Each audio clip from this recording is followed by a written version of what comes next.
Hallo und willkommen zurück zu einer neuen Woche mit uns. Wir sind Yvonne und René und gerade im Paradies angekommen. Mosambik. Lockruf des Indischen Ozeans nach anstrengenden und sehr abenteuerlichen Monaten durch Südafrika, Namibia und Botswana. Kommen wir jetzt endlich etwas zur Ruhe? Seid herzlich eingeladen, uns zu begleiten und schaut einfach selbst. Viel Spaß dabei.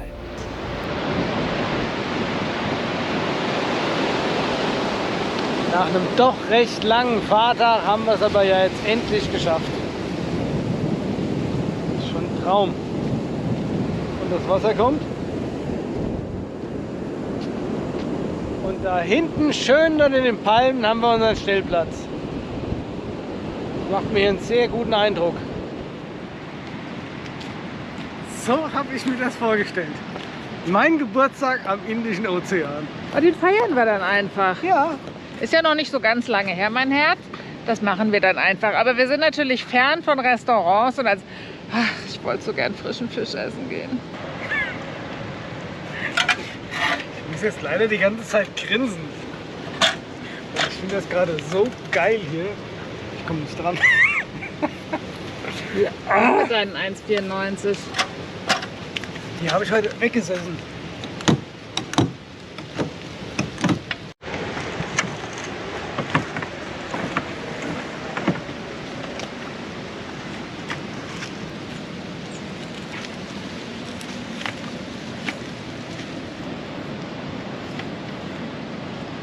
Nummer 2.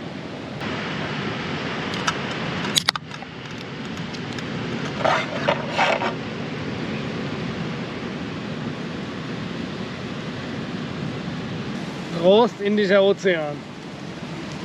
Prost, meine Sonne, meine Sterne. Prost, mein Herz. Ich glaube, sie wollte gerade was von mir.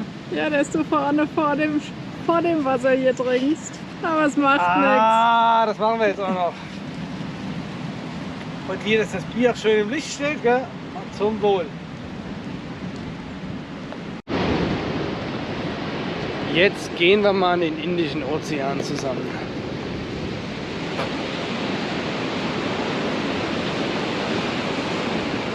Da ist er.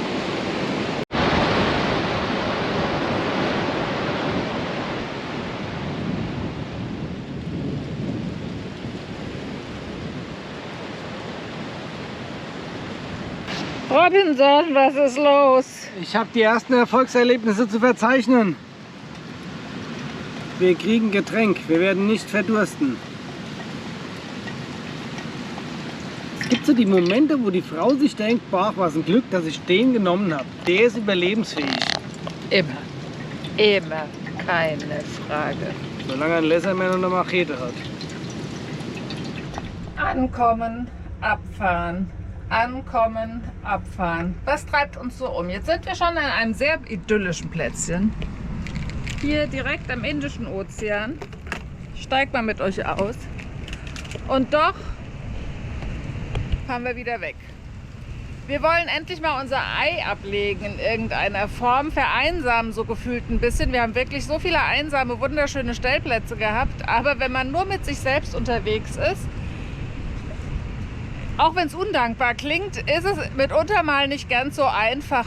Ich möchte, muss ja mal ich sagen, endlich mal wieder Menschen sehen. Und wenn es eben die Leute vom Campground sind. Und wir wollen unsere Stühle mal auspacken und stehen lassen. Und ich fühle mich nicht ganz wohl, wenn wir das Auto in der Walachei irgendwo alleine stehen lassen.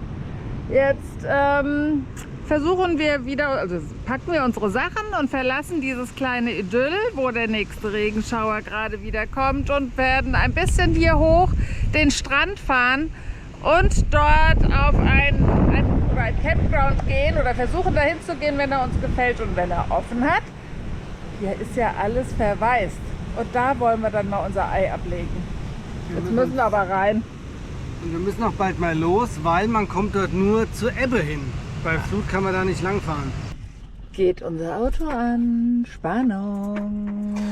Ja, mal gucken, ob er jetzt anspringt, weil wir haben ja weitergehend unser Batterieproblem. Ach, locker, wie neu. Ja, mit Bums hat er auch gekurbelt. Von echtem Bums, also echter Power, sind wir schon ein gutes Stück entfernt. Aber Hauptsache, es kann weitergehen. Ich habe mal eine Regenpause genutzt und auch mal wieder von draußen zu filmen. Da hinten ist wieder schwarz und türkises Wasser. Und hier soll ich jetzt einsteigen. Der sieht doch, wo er entlang fährt, oder?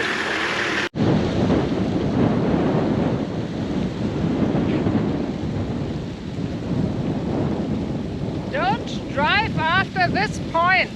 Warum das wohl? Da ist doch gar kein Wasser. Eben, das ist ein perfekter Stellplatz für uns. Ich meine, das ist ja so, im Wald könnte man es auch einfach hier hinstellen. Jetzt kommt die nächste Regenfront. Don't drive after this point.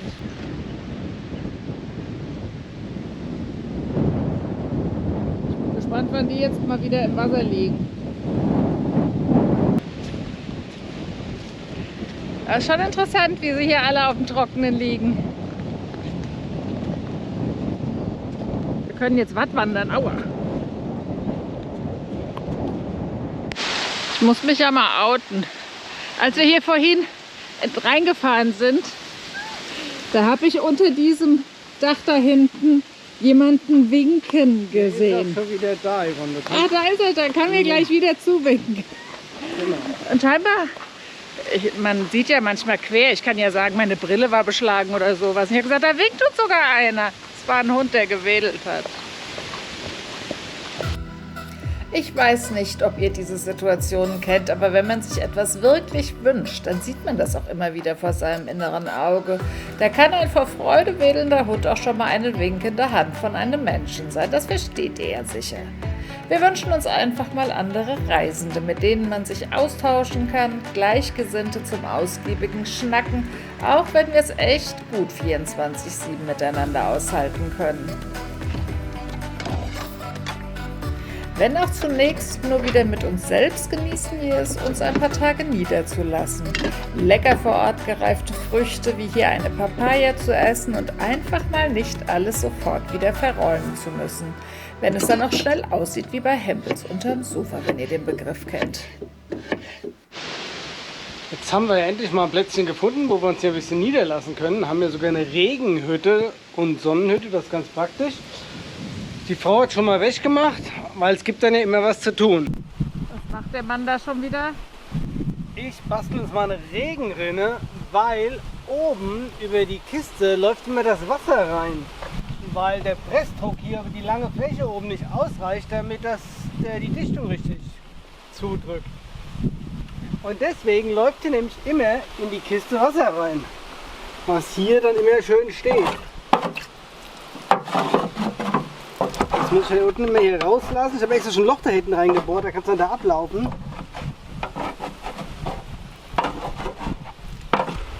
So, und wo kriegt man eine Regenleiste her? Wir waren im Baumarkt und ich habe eine Fliesenkante gefunden, die die Form hat einer Regenrinne. Und die klebe ich jetzt einfach da oben drüber. Ich habe glücklicherweise noch so altes doppelseitiges Klebeband. Und jetzt muss ich da hoch aufs Dach turnen, um da dran zu kommen, weil meine 1,94 mal wieder nicht reichen. Und während wir René bei seinen Kletterkünsten und der Reparatur beobachten können, möchte ich eine kurze Entschuldigung für einige Filmsequenzen aussprechen. Sowohl bei der GoPro wie auch unserer Spiegelreflexkamera sind technische Probleme aufgetaucht, die natürlich die Qualität der Filme mit beeinflussen und, zumindest mit meinem technischen Können, nicht wegretuschiert werden können. Ich hoffe auf Geduld von euch und wünsche euch trotzdem viel Spaß weiterhin.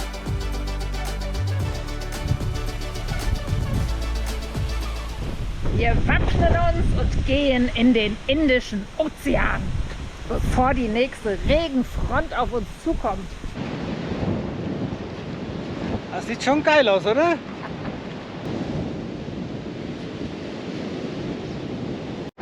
Hoppa, raus aus den Klamotten, rein in den Bikini. Geilomat. So, auf du zuerst.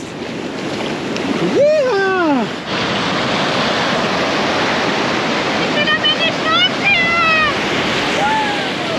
Wow, die Brandung hat hier ganz schön übel.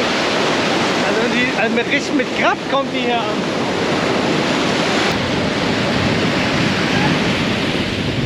Ja, ja.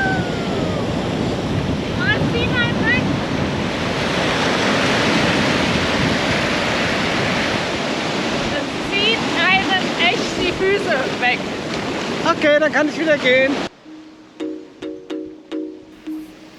Da zieht es uns im wahrsten Sinne der Worte den Boden unter den Füßen weg. Wir sind am Indischen Ozean und er ist wie im Film türkisblau und ganz warm.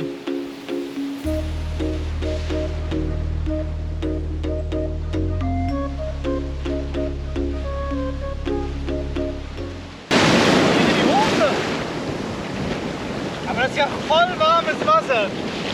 Ich kann doch sagen, es soll 28 Grad haben.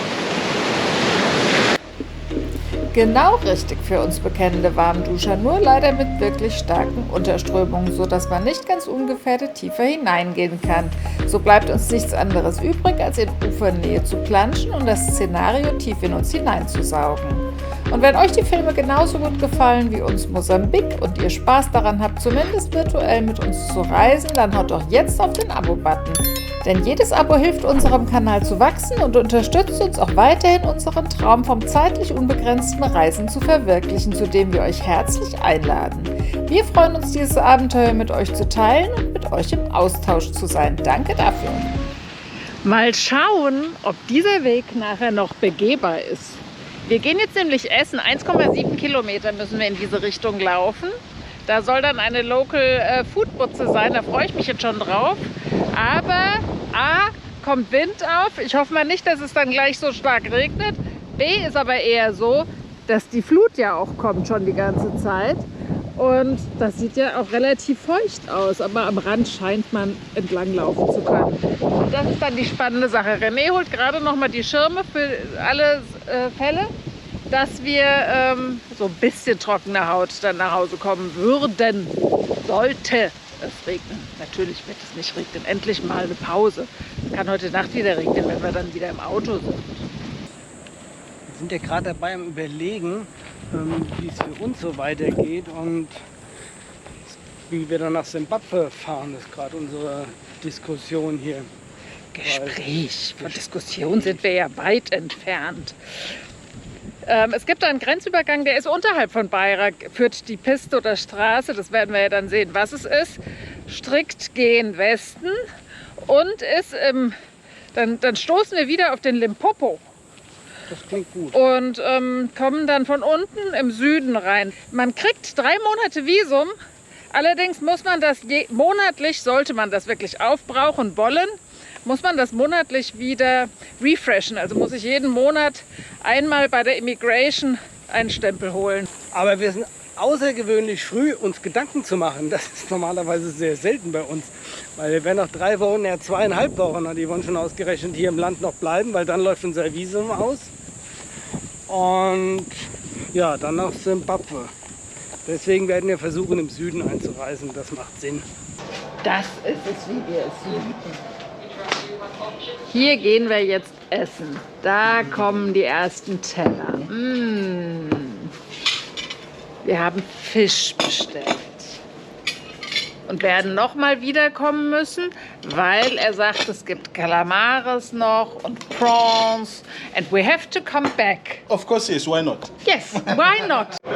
Auch wenn mein Mann es hasst, Essen zu posten, das muss man mal aufnehmen. Es gibt leckeren Fisch, sehr festes Fleisch. Ich habe noch keine Ahnung, was es für einer ist. Mit selbstgemachten Pommes.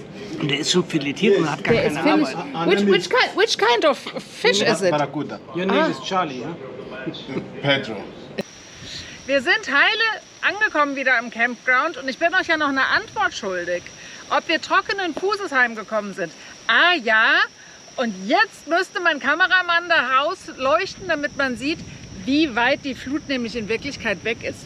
Sie zieht sich nämlich sogar zurück. Da reicht aber meine kleine Funsel hier nicht aus, um Naja, das darzustellen. Fantasie. Dich kriege ich drauf. Fantasie braucht man halt. Aber auf jeden Fall, wir sind trockenen Fußes, ohne von irgendwelchen giftigen Zeug gefressen geworden zu sein, wieder angekommen, haben lecker Barracuda gegessen und sind für Montag sind wir schon wieder verabredet, da müssen wir wieder dahin gehen, dann gibt es dann frische Shrimps. Was haben wir doch für ein Glück gehabt. Keine 3 Sekunden, nachdem wir am Auto angekommen sind, ist ein richtiger Regenschwupp runtergekommen. Jetzt hat er gerade wieder aufgehört, aber wir werden richtig nass geworden. Darauf trinken wir jetzt noch ein Abschlussschnäpschen. Prost. Prost. Einen besonderen Toast sollte man auf dieses wunderbare Fleckchen Erde trinken, an dem wir seit langer Zeit mal wieder die Sonne gefunden und unseren Vitamin-D-Vorrat im Körper gefüllt haben, die Seele baumeln lassen, lesen, faulenzen und auch Tempo wieder etwas auf Vordermann bringen. All das ist an Orten wie diesen möglich. Für Langzeitreisende wie uns unbedingt nötig, nicht auf die tägliche Suche des Nachtplatzes der Wasser- oder Nahrungsmittelversorgung sein, von Strandläufern, Verkäufern oder den Angestellten am Platz erkannt und gegrüßt zu werden. Das fühlt sich nach Vertrautheit an, nach Heimat, wo man doch fern von dem ist, was Heimat normalerweise für die meisten bedeutet.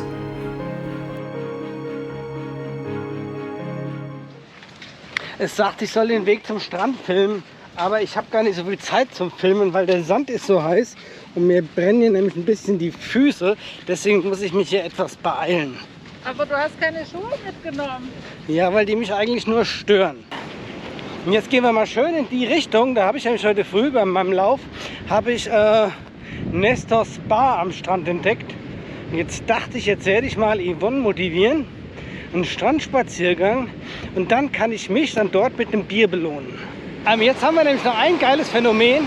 Wir haben jetzt Flut und dementsprechend füllt sich auch der Strand hier etwas mehr und da vorne ist quasi so eine Art Badebassin. Da waren wir gestern schon mal drin baden, da war es dann abgeschlossen vom Meer und jetzt ist der Meerzugang wieder geöffnet. Und hier kommt jetzt das Bassin, von dem ich erzählt habe. Da waren wir nicht gestern schon mal schön drin baden und jetzt geht das hier einfach über in den Indischen Ozean.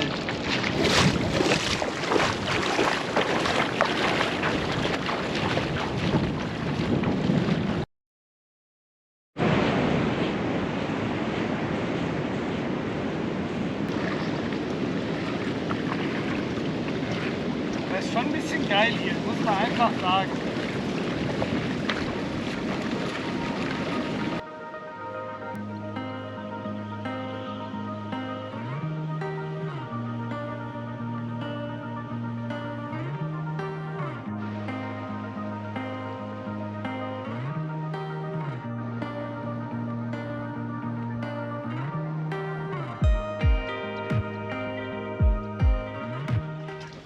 Räumen wir mal hier ein bisschen auf, zumindest so husch husch, weil ich gehe jetzt mal an das Experiment Hummer dran. Ein bisschen ärgern tun wir uns schon, weil der Kerl hat uns auch so ein bisschen über den Tisch gezogen. Wir haben es halt nicht nachgewogen, aber der hat seine Waage gefaked. Hilfe. Holen wir die mal hier raus.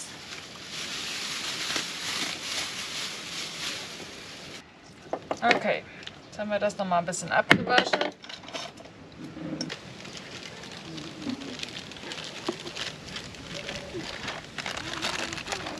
Ja, der Pfadfinder nimmt Grillanzünder, ich gebe alles zu. Wir haben heute sogar Nachbarn bekommen. Eine holländische Familie, die haben wir ja schon vor ein paar Tagen getroffen. Die sind nur allerdings gerade in Tofu in der Apotheke, weil deren Kind heute, die haben ja einen 4-jährigen Sohn dabei, und deren Kind ist heute von jetzt auf sofort krank geworden und hat hohes Fieber bekommen. Pusteln, sieht aus wie Windpocken, aber die hatte er schon. Und jetzt kommen sie die ganze Zeit nicht wieder. Mal gucken, unsere Gastgeberin hat sich sofort bereit erklärt, mit denen nach Tofu mit dem PKW zu fahren in die Apotheke. Ich bin gespannt, was bei denen rauskommt.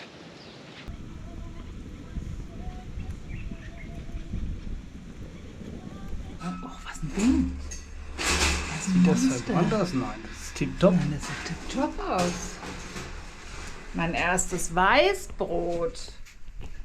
Soll ja lecker zu Hummer schmecken. Wir machen freiwillig schon Weißbrot, so weit sind wir schon. Ist es aufregend, wenn man sich nicht auskennt mit Sachen. Ich bin mal sehr gespannt, was da nachher rauskommt.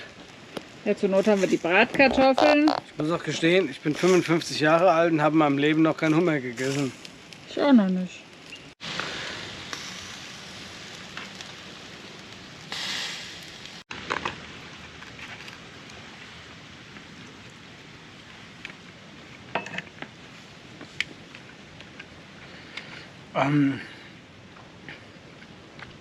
Nein.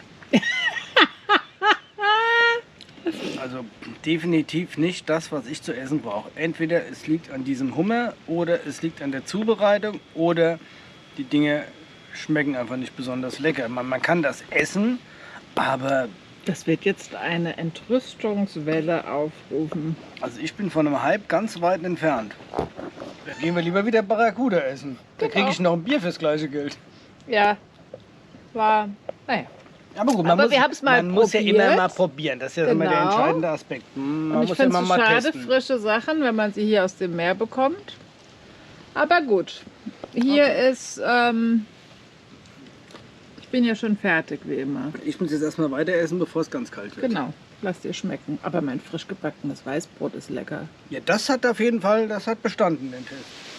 Jetzt konnte ich mir von unseren freundlichen Nachbarn mal eine Flex ausleihen, um eine Tätigkeit zu machen, die schon lange darauf wartet, gemacht zu werden. Und zwar unsere Sandbleche hier an der Seite, die haben noch die ganzen Haken da dran. Und laufen bleibt das Gestrüpp drin hängen und reißen hier bald das ganze Ding hier von der Seitenwand ab. Und deswegen mache ich die jetzt mal runter und dann werde ich hier mal die ganzen Haken wegschneiden und die Furchtbar vielleicht auch so ein laut sein bisschen wird, ey. anphasen. Genau, Lärm mache ich jetzt auch erstmal, aber es ist ja Mittagszeit, genau die richtige Zeit dafür.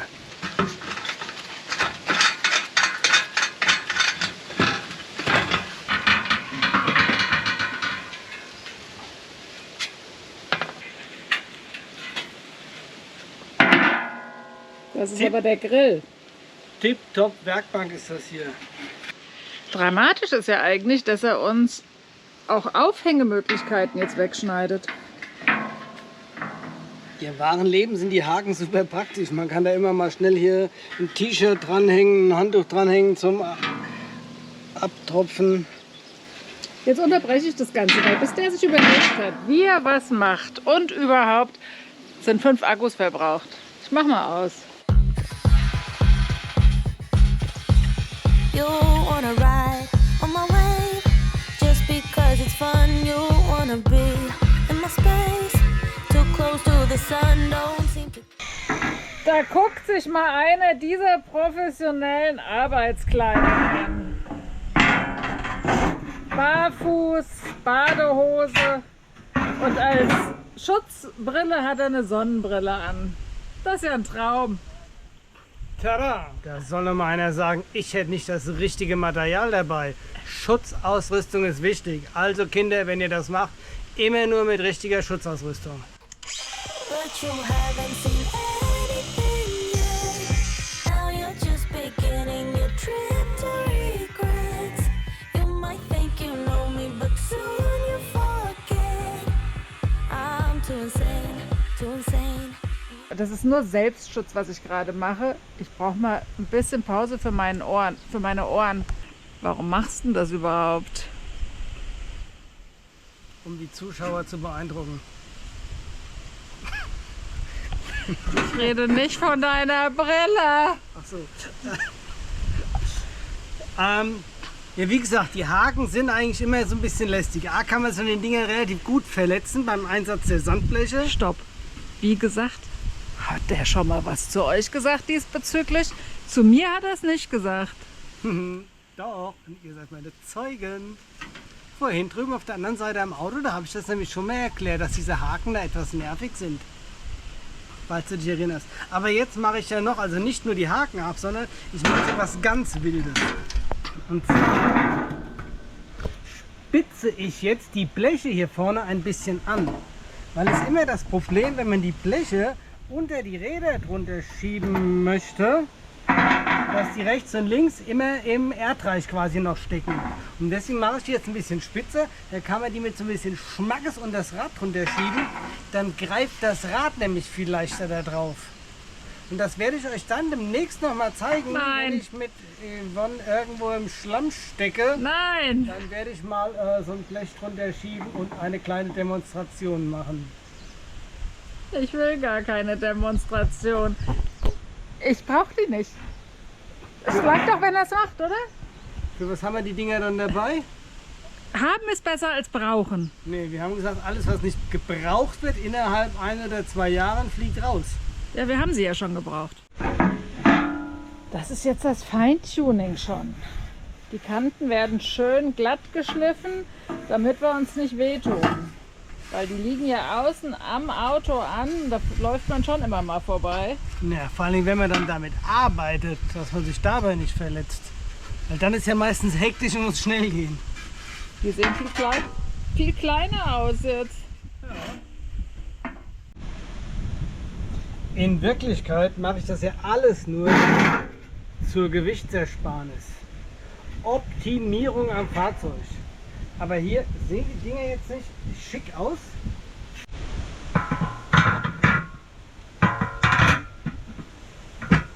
Wie wir die dran machen, dass die möglichst dicht den Busch abschließen. Ich glaube, wir machen es jetzt mal so rum dran.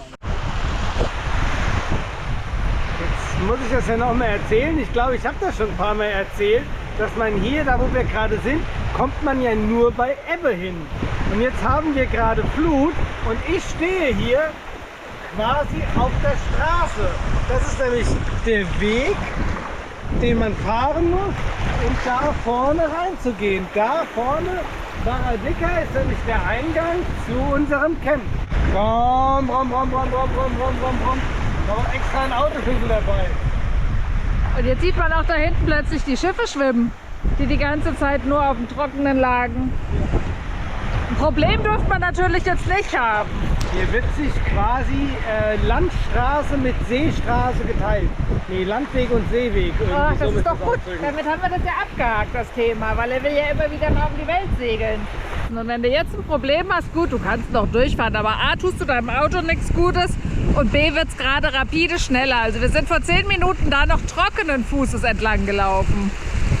Tut das eurem Auto niemals an, wenn es nicht unbedingt sein muss, durch Salzwasser zu fahren.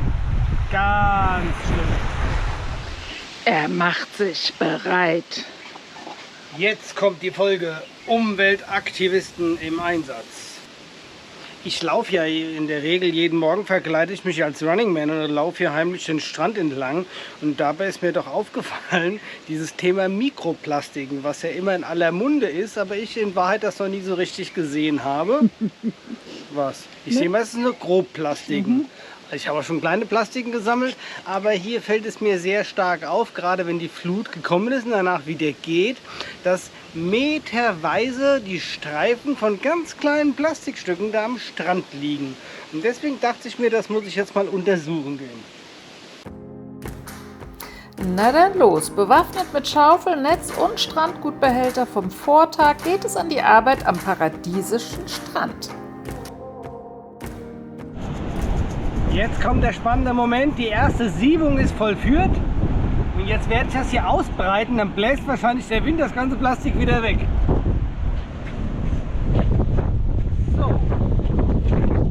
Oder? Ne, das ist schon ganz... Und das ist tatsächlich überwiegend irgendein Plastikscheiß. Der Strandfund vom Tag zuvor, den nehmen wir jetzt erstmal als Aufbewahrungsbehältnis. Weil ich frage mich ja, wie schnell kriegt man so ein Behältnis hier voll? Deswegen schippen wir jetzt weiter. Und mit diesem erschreckenden und ernüchternden Versuch möchten wir uns für diese Woche verabschieden, sagen ganz herzlichen Dank für euer Interesse und sagen Tschüss und Bye-bye bis nächste Woche, wenn es in diesem wunderbaren Land mit unserer Reise weitergeht. Also bleibt uns treu und bis dann. Ciao!